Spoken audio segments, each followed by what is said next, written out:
Hi, so it's Wednesday and this week's topic is finding safety. I'm sorry, I'm probably going to be moving around a lot. I'm sitting on a log. I'm also going to move that weed. But you're probably going to end up hearing a lot this week about don't use ace bandages, don't use duct tape, don't use saran wrap, like all of these things that you really shouldn't be using. And you shouldn't be using them because they stop you from being able to breathe. There are things that are meant to constrict and meant to keep things from moving. And if you end up using something like that for a long period of time, like if you need like something to bind with like half an hour, that probably wouldn't do too much damage. But anything longer than that, it can do things like crack ribs, dislocate ribs, badly bruised ribs. You can end up passing out because you can't breathe. It can cause severe, like, permanent damage to yourself. And, like, with using it for, like, very minor periods of time, in high school, I had a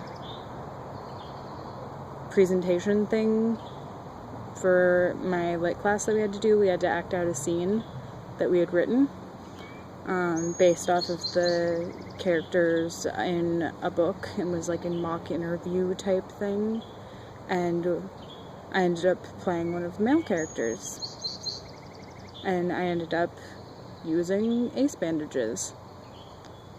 I was only using them, I had only had them on for like 20 minutes before I could not breathe. I had to lay down because I was about to pass out. And they weren't even very tight. Like, I made sure that they were kind of loose, so it didn't really bind that greatly because they weren't tight. And even with them loose, I almost ended up passing out.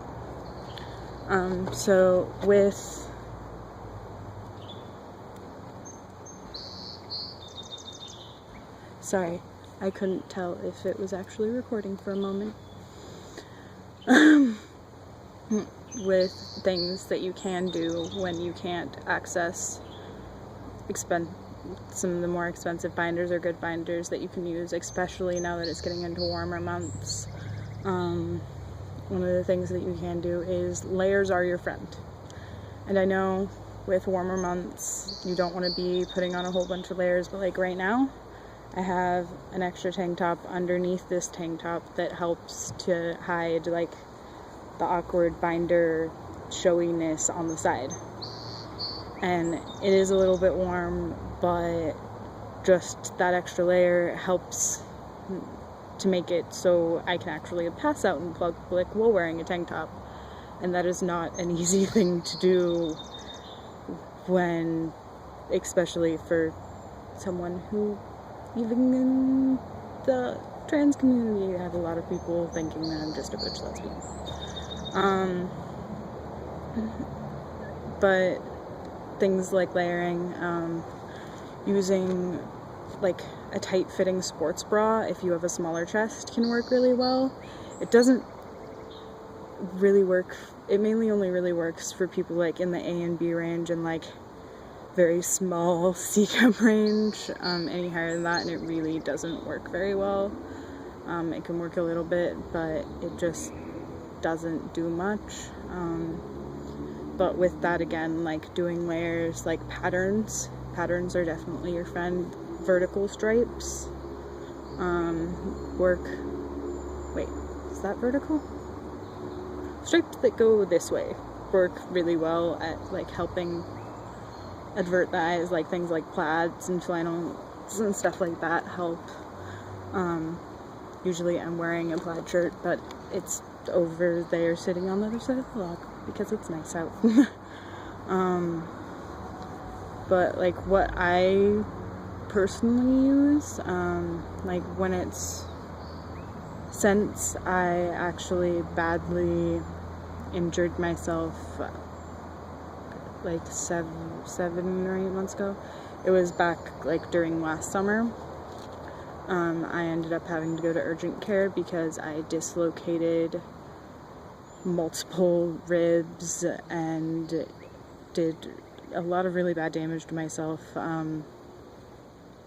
I still have one rib that's dislocated. Like, this entire side was caved in visibly. It was caved in like over an inch, and you could visibly tell that my rib cage was not where it was supposed to be.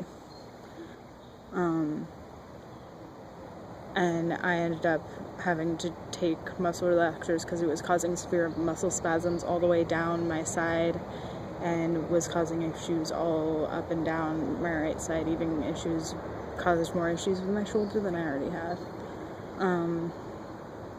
But that's an example of why you don't want to bind for excessive amounts of time. Even when you do have a good binder, you only want to, like, you don't want to bind for more than like 6-7 hours at the most in one period of time. I definitely understand, though, that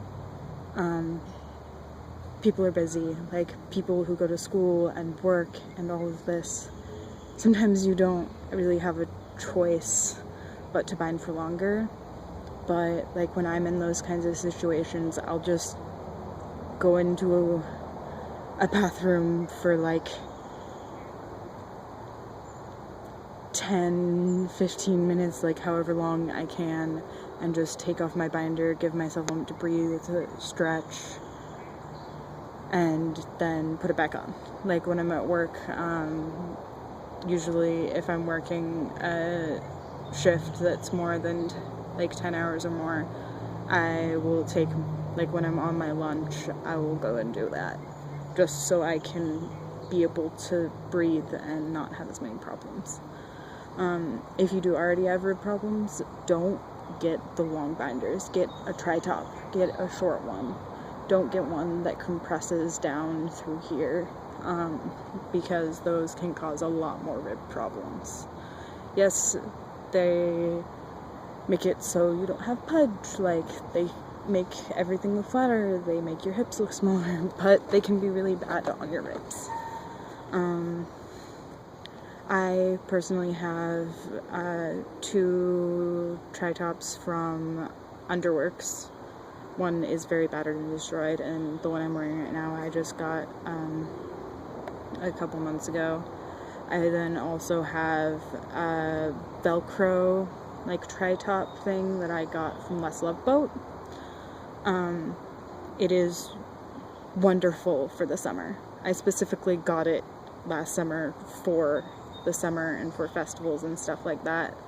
It doesn't bind like quite as good as the Underworks ones, but lesloveboat ones are very much designed for people with smaller chests.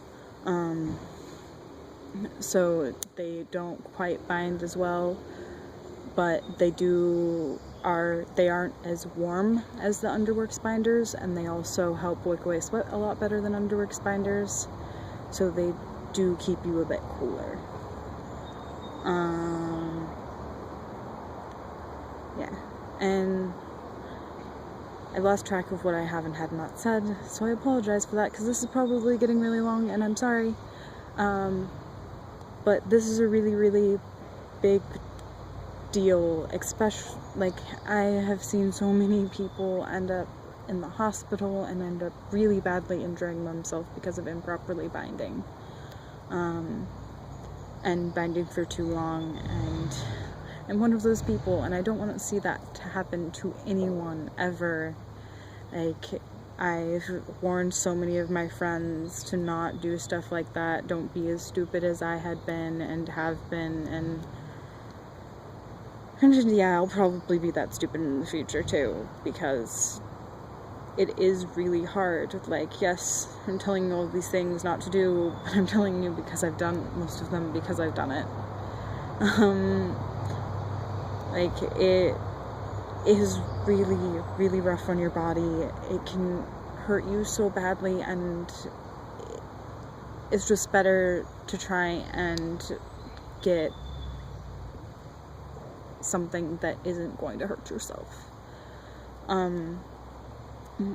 know that there's a lot of there's really good binder exchanges, and there's really good, like, binder giveaways all the time, all over Tumblr and YouTube. I will probably have a couple binders soon that I'm going to be giving away. So, yeah. I will post links to things in the description for, like, what binders I use and stuff like that, and if I can find any, I'll try and look up any of, like, the binder exchange things, and, like, anywhere that's doing any giveaways right now. Thank you. I hope that you have a really good day, and I will see you next week. Bye!